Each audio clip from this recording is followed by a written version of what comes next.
बहुत बहुत स्वागत है आपका। आप देख रहे हैं सी न्यूज भारत। मैं हूं आपके साथ इशिता तिवारी। रुक करेंगे खबर की तरफ, जहां खबर अहिल्यानगर से है।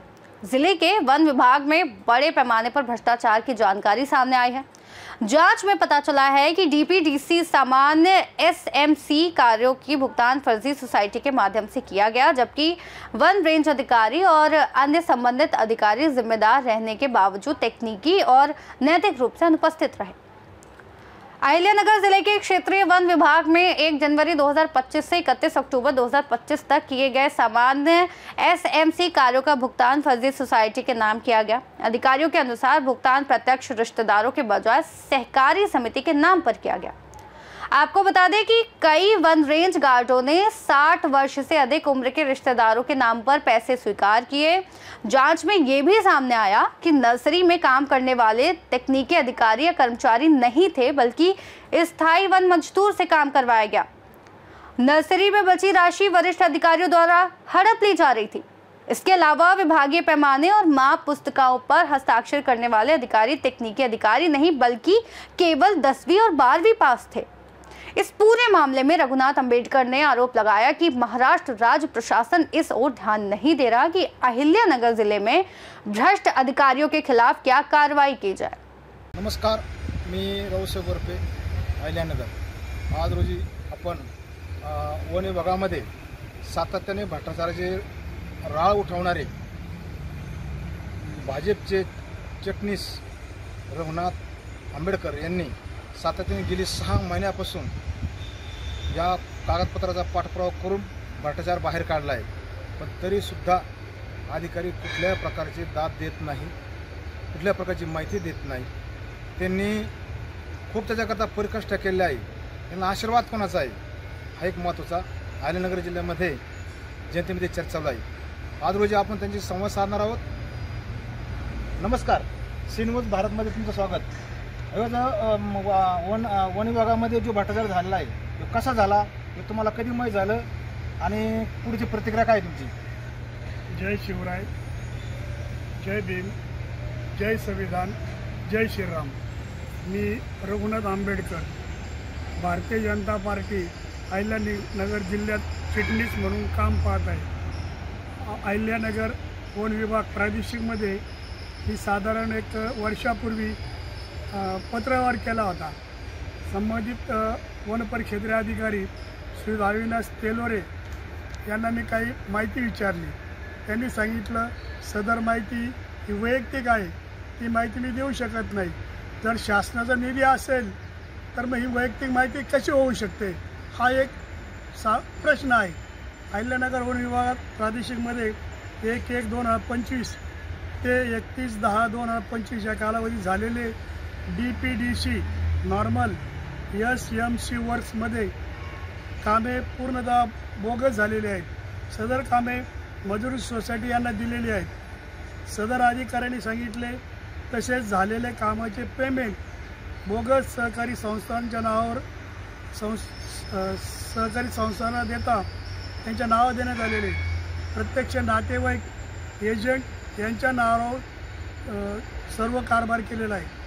सदर जिल्ह्यातील सर्व वन परिक्षेत्रीय अधिकारी यांनी एकंदरीत पूर्ण जिल्हाभर हे पूर्ण नॉर्मल योजनेअंतर्गत बोगस कामे केलेले आहेत। तुम्ही जर गैरव्यवहार केला नाही, तुम्ही भ्रष्टाचार केला नाही, तर तुम्ही जनतेपासून ती का लपवता?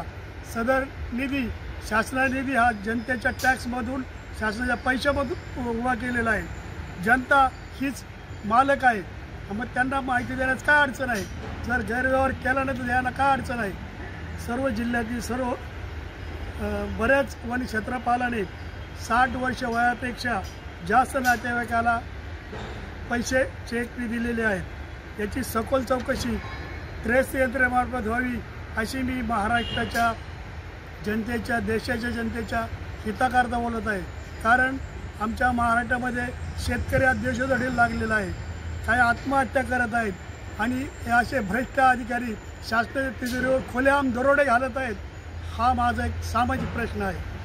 वन विभागात अहिल्यानगर प्रादेशिकमध्ये 32 नंबर प्रमाणकावर मोजमाप पुस्तकावर सह्या घेतलेले अधिकारी कोणीही तांत्रिक अधिकारी नसून फक्त 10वी 12वी शिकलेले अधिकारी आहेत। यांची चौकशी होणे ही गरजेचे आहे। वन विभागाची माहिती घेतली असता कोणतेही अधिकारी कर्मचारी तांत्रिक अधिकारी नाहीत, तसेच माहिती घेतली असता कोणतेही ठेकेदार तंत्र सहाय्यक इंजिनियर नाहीत। रोपवाटिका कामे करताना परमनंट वन मजुराकडून कामे करून घेतली जातात। सर्व वन वाटिका रक्कम शिल्लक असली की पूर्णतः हे सगळे एकत्र येऊन हडप करतात।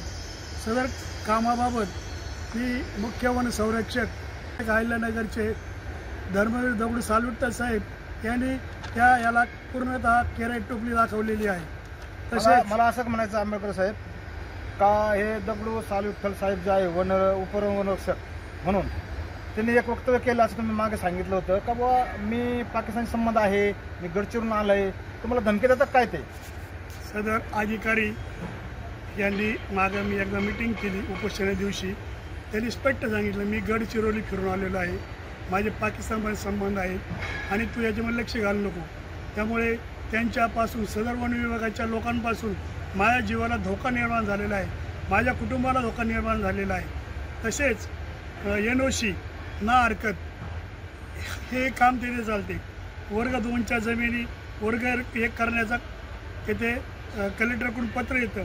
पेट्रोल पंपाला NOC, खडी क्रेशर, दगड उत्खनन, अकृषक प्रकरणे, औद्योगिक प्रकरणे, हायवे रोड चालू करण्यासाठी परमिशन, पवनचक्की, गॅस पाईपलाईन येथे पूर्णतः वन विभागामध्ये एजंट ठेवलेला आहे आणि सदर एजंट त्या शेतकऱ्याशी संपर्क करतो, काही पैसे ठरवतो आणि नंतर मग हे सर्व अधिकारी मिळून तो त्या शेतकऱ्याला पॅकेज सांगतो।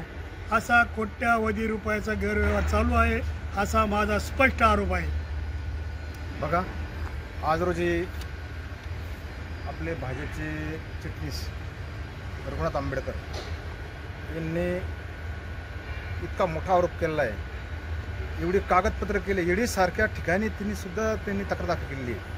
मुख्यमंत्री साहेब असतील, इतर विभाग असेल, सगळ्या ठिकाणी कागदपत्राची पूर्तता केली आहे। गेली 6 महिन्यापासून या अधिकाऱ्यांच्या चौकशा चालू आहेत, पण आत्तापर्यंत वन विभागाच्या वरिष्ठ अधिकाऱ्यांनी कुठल्या प्रकारची दखल घेतली नाही। गेंड्याच्या कातळाचे असणारे हे अधिकारी 100% पण इथून पुढच्या याच्यामध्ये कारवाईमध्ये अहिल्यानगर जिल्ह्यातून जनतेतून चर्चा होत आहे आणि अहिल्यानगर जिल्ह्याचंच लक्ष लागलं आहे का या अधिकाऱ्यावर काय कारवाई करते मुख्यमंत्री साहेब।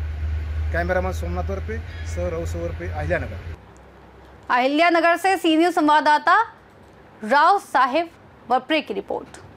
अहिल्यानगर वन विभाग में ये खुलासा साफ संदेश देता है कि विभागीय पारदर्शिता और जिम्मेदारी की कमी बड़ी भ्रष्टाचार घटनाओं को जन्म देती है।